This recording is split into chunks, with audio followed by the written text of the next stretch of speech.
This is incredibly heartbreaking.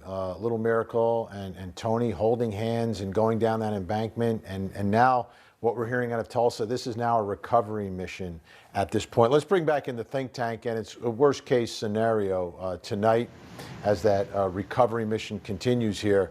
But the other part of this is you've got a 2-year-old and a 3-year-old. You've got a mom. Mom is locked up tonight. Let's say this turns into a recovery and it turns out it is what we think it is tonight and what the chief thinks it is tonight, a recovery mission, and Miracle and Tony are no longer with us. Kimberly, does this turn into some level of a homicide case? Does mom get held responsible or someone else responsible for allowing these children to wander off and into the creek?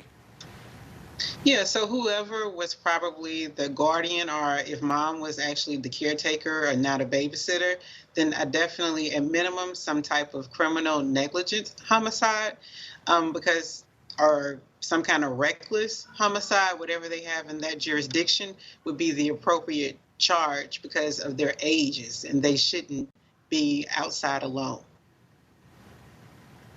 You know, Kelly, this is extremely tragic on many levels. But the other part of this was the reaction of the mom, which I think has a lot of people really upset tonight.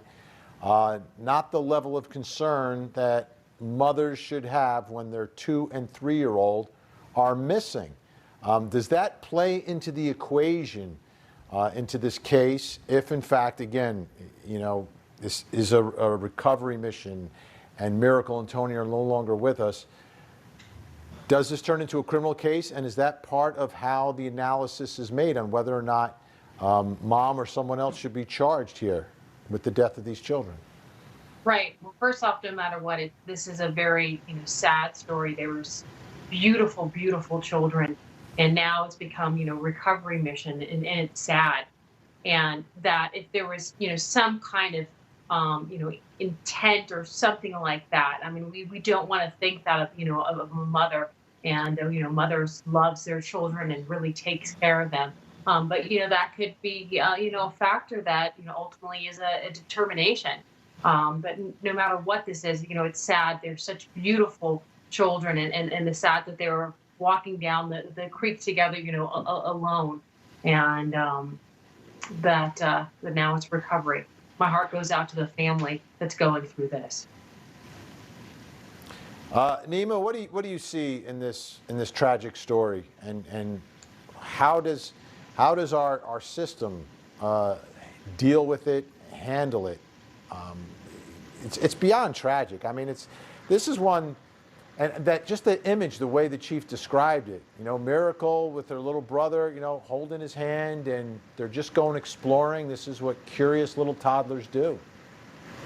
Yeah, Vinny, it's heartbreaking, and mom should absolutely be prosecuted for involuntary manslaughter or whatever similar statute they have there in Oklahoma.